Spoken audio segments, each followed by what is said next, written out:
The sharp click of heels echoed through the polished marble hallway as she strode with purpose, her presence commanding attention. Every step seemed to reverberate like a drumbeat, announcing her arrival before anyone could see her. The air was thick with tension, and heads turned instinctively, their eyes following her as if drawn by an invisible force. She walked past rows of glass-walled offices where employees sat frozen at their desks, some whispering behind cupped hands while others simply stared in disbelief. Her tailored navy blazer hugged her frame perfectly, exuding authority that left no room for doubt. This woman meant business.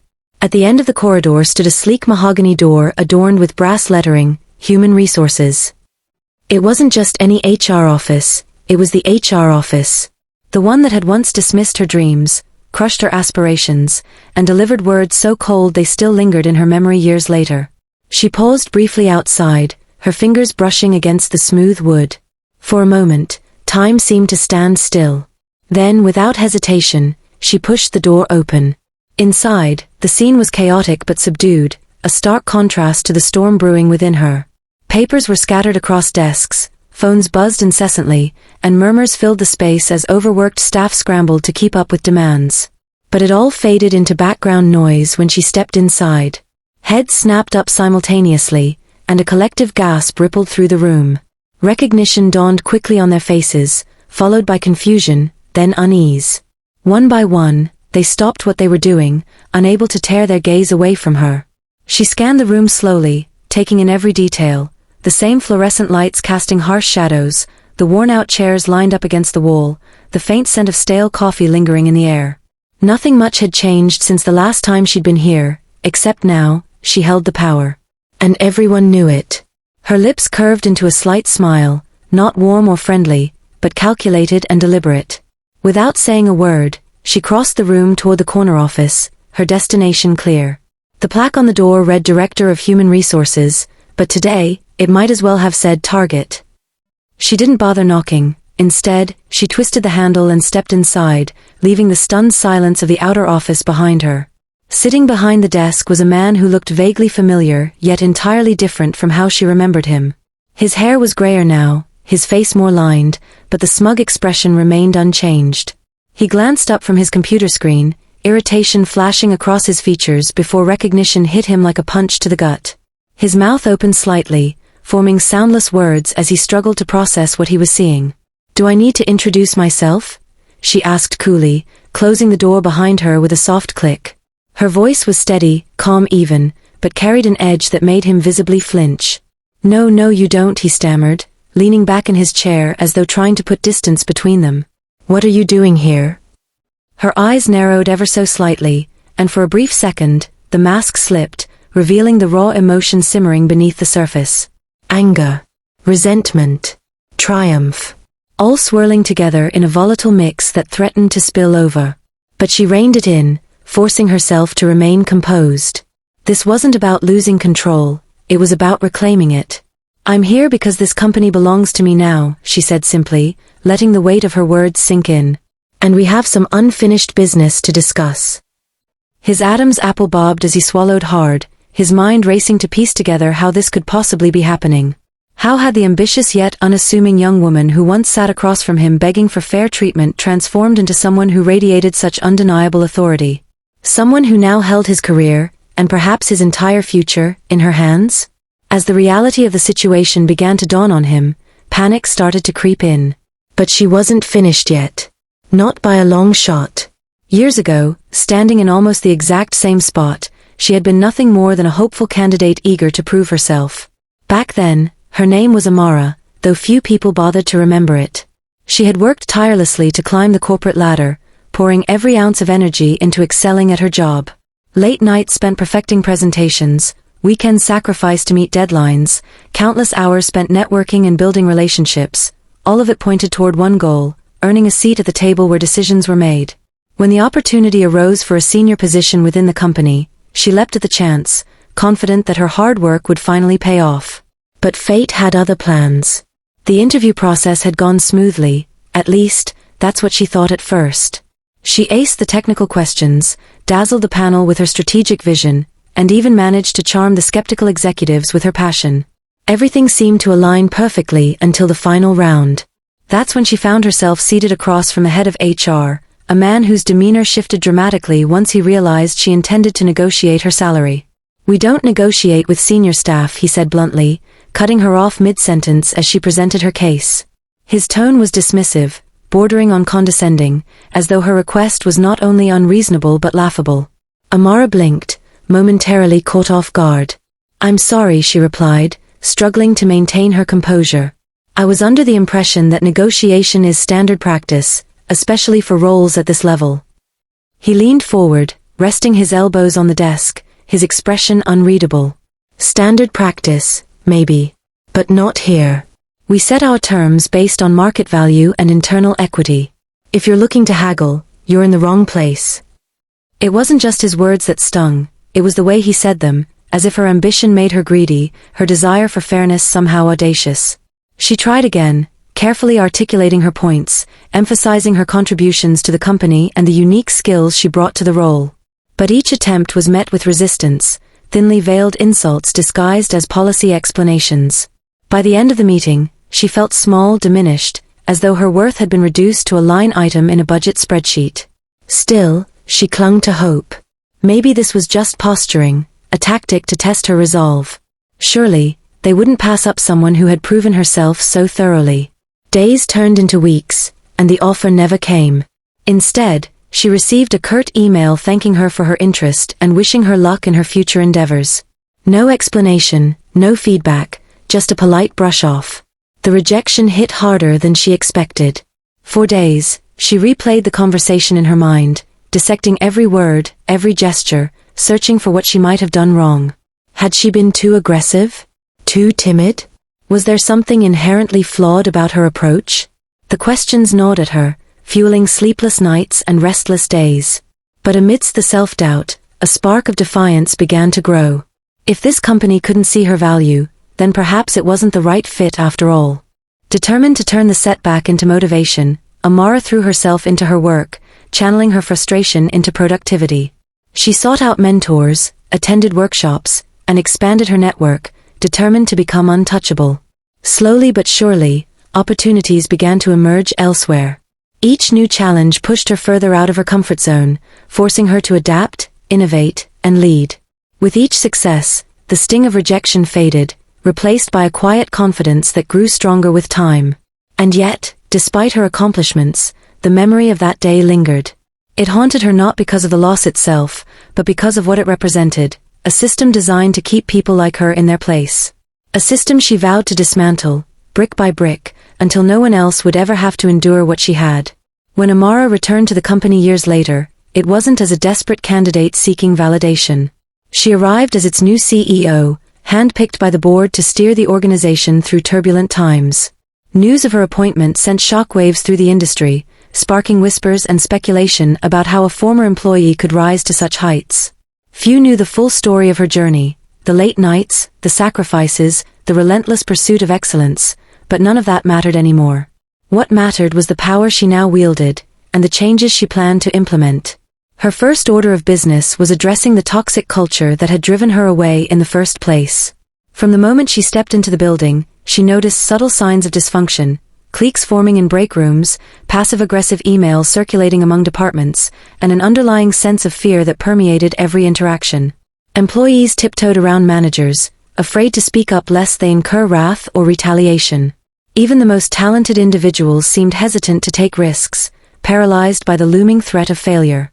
Amara understood these dynamics all too well. She had lived them, endured them, and ultimately escaped them.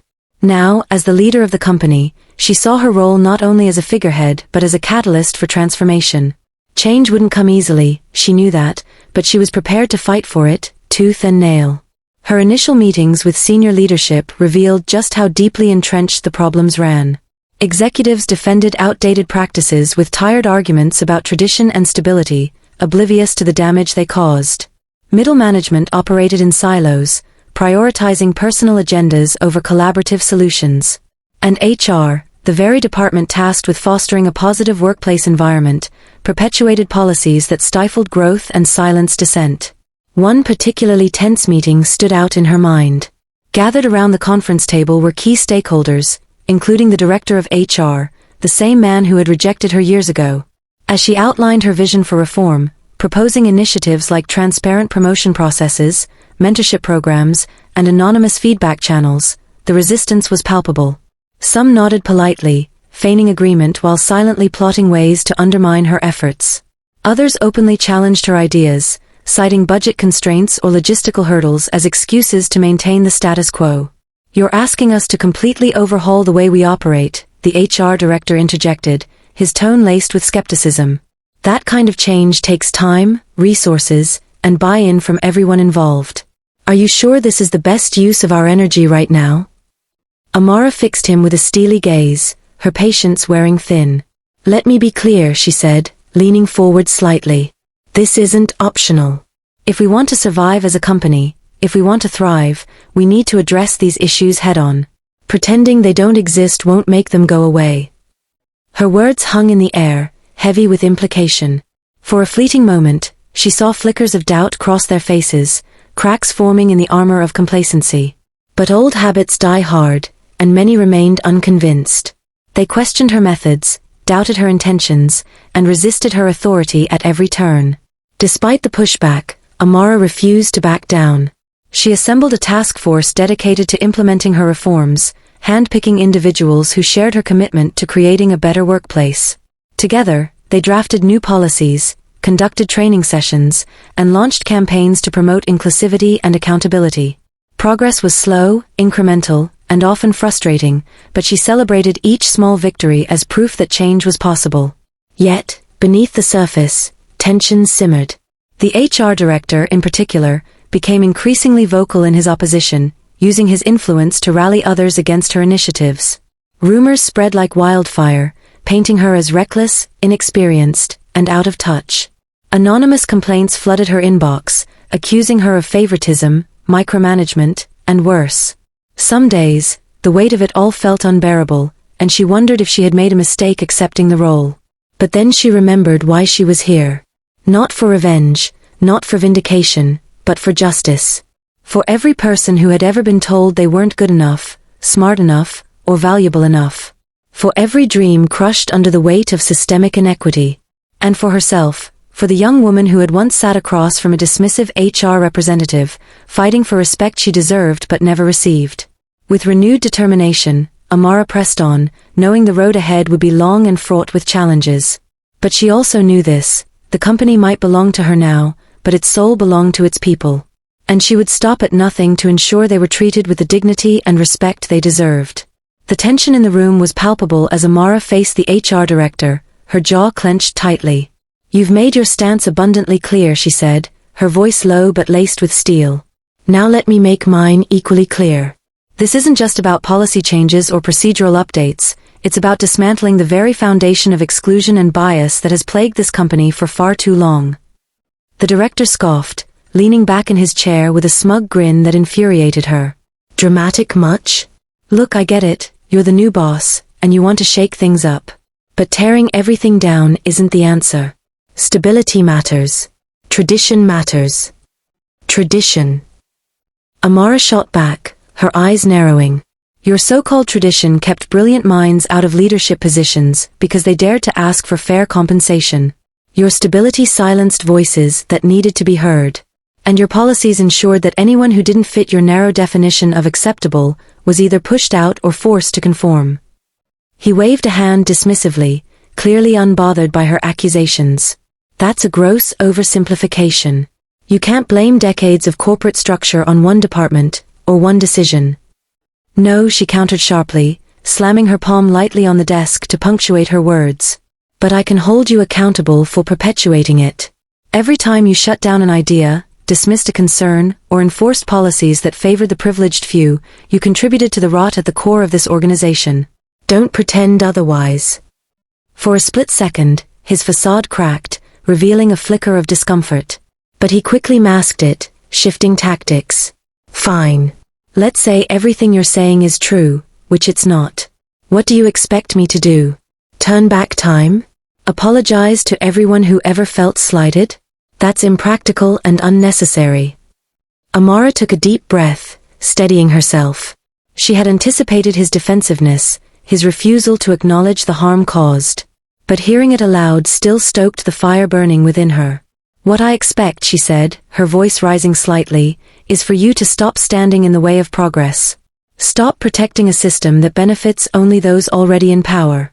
Stop pretending that change isn't necessary." His smirk returned, though it lacked its earlier confidence. "And if I don't?" The question hung in the air, heavy with implication. Amara tilted her head, studying him as though seeing him for the first time. There was arrogance in his posture, entitlement in his tone, and something else, a flicker of fear hidden beneath layers of bravado. He knew what was coming, even if he refused to admit it. "If you don't," she replied evenly, her gaze unwavering, "then I'll find someone who will. Someone who understands that leadership isn't about maintaining control, it's about empowering others. Someone willing to listen, learn, and evolve." The room fell silent, the weight of her words sinking in. The HR director shifted uncomfortably, his fingers tapping nervously on the armrest of his chair. For the first time, he seemed unsure, vulnerable even. But vulnerability wasn't something he tolerated well. "This is ridiculous," he muttered, shaking his head. "You're making this personal when it's not. It's business." "It is personal," Amara shot back, her voice tinged with emotion. "Because real people are affected by the choices we make. Real lives are shaped, or shattered, by the systems we uphold. And if you can't see that, then you're exactly where you belong, irrelevant." Her words struck a nerve. His face flushed red, and he rose abruptly from his chair, pointing a finger at her. "You think you're untouchable now? Just because you have a fancy title doesn't mean you know everything. Mark my words, your high and mighty ideals will crash and burn, and when they do, don't come crying to me." Amara didn't flinch. She stood her ground, meeting his glare with unwavering resolve. "Then consider this your warning," she said calmly. "Change is coming, whether you like it or not. And if you choose to stand in its way, you'll find yourself left behind." The two locked eyes for a moment longer, neither willing to yield. Finally, with a huff of indignation, the HR director stormed out of the office, slamming the door behind him. The sound reverberated through the walls, leaving an eerie silence in its wake. Amara exhaled slowly, allowing herself a moment to process what had just transpired. Part of her felt triumphant. She had confronted the source of her past pain head-on and emerged stronger for it. But another part of her felt weary, burdened by the knowledge that battles like this would continue to arise. The fight for equality and fairness was far from over, and she couldn't afford to let her guard down, not even for a second. As she sank back into her chair, she pulled open a drawer and retrieved a small notebook, the same one she had carried with her throughout her career. Flipping through its pages, she found notes scrawled during late-night brainstorming sessions, reminders of lessons learned, and quotes that had inspired her along the way. On the final page, written in bold letters, were 3 simple words: "Never lose sight." Closing the notebook, she placed it gently on the desk and stared out the window. The sun was setting, casting golden hues across the skyline. Somewhere out there, people were dreaming of a better tomorrow, people who deserved a chance to succeed, to lead, to thrive. And she was determined to give them that chance, no matter the cost. The next morning, Amara called an emergency meeting with the executive team. Word had spread quickly about her confrontation with the HR director, and speculation ran rampant about what would happen next. As she entered the boardroom, she could feel the weight of their curious gazes, their anticipation hanging thick in the air. She didn't falter. Instead, she moved with purpose, taking her seat at the head of the table and surveying the room with quiet authority. "Thank you all for coming," she began, her tone measured yet firm. "We have important decisions to make, and I want to be transparent about where we stand. Yesterday, I had a conversation with our current director of HR regarding the direction of this company. Suffice it to say, we did not see eye to eye." A murmur rippled through the room, but she raised a hand to silence it before continuing. "This isn't about personalities or egos. It's about values.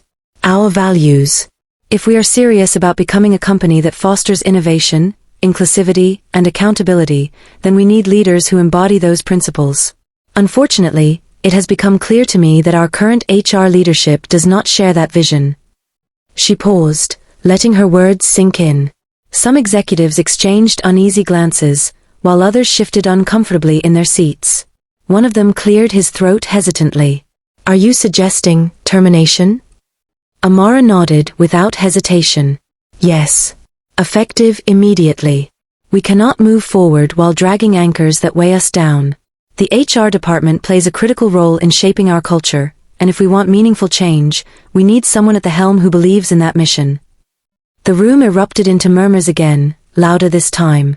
A few voices rose above the din, expressing concerns about optics, legal ramifications, and potential backlash. Amara listened patiently, absorbing their arguments without interruption. When the noise subsided, she responded with clarity and conviction. I understand your reservations, she said. Firing a senior executive is never an easy decision, nor should it be taken lightly. But neither is ignoring systemic issues that harm our employees and hinder our growth. This isn't about punishment, it's about alignment. If we truly believe in the future we're trying to build, then we must act decisively. Her gaze swept across the table, meeting each pair of eyes with unwavering resolve. I won't ask for consensus, I'll ask for trust. Trust that I'm doing what's best for this company, even when it's difficult. Trust that I won't shy away from tough decisions. And trust that I won't let fear dictate our path forward. Silence settled over the room, broken only by the faint hum of the air conditioning. After a long pause, one of the executives, a seasoned veteran known for his pragmatism, nodded slowly. If you're certain about this, we'll support you. But know that the road ahead won't be easy. I know, Amara replied, a faint smile tugging at the corners of her lips. But nothing worth doing ever is. With that, the meeting adjourned. Over the next few hours, the news spread like wildfire throughout the company. Whispers turned into conversations, which turned into debates. Some cheered Amara's bold move, praising her courage and foresight. Others expressed skepticism, questioning whether firing the HR director was too drastic or premature. Regardless of opinion, one thing was undeniable: the status quo had been disrupted, and there was no turning back. Later that afternoon, Amara found herself alone in her office, staring at the empty chair across from her desk. The confrontation with the HR director replayed in her mind, vivid and unrelenting. She had expected anger, resistance, even hostility, but not the strange sense of emptiness that now lingered in their wake. Firing him hadn't been personal, it couldn't be, but it still felt like closing a chapter she hadn't fully resolved. Her phone buzzed on the desk, snapping her out of her thoughts. It was a text from her assistant, press release draft ready for review. Amara sighed, rubbing her temples as she reached for the device. The public narrative surrounding this decision would be crucial, and she needed to tread carefully. Transparency was key, but so was tact. She couldn't afford to alienate stakeholders or damage the company's reputation. Opening the document, she skimmed through the carefully crafted language, noting areas that required refinement. The statement emphasized the importance of cultural transformation and underscored the company's commitment to fostering a more inclusive environment. While it avoided naming names or assigning blame, it left little doubt about the gravity of the situation. Still, something felt off.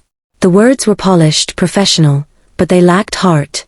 Setting the phone aside, Amara picked up a pen and began scribbling notes in the margins.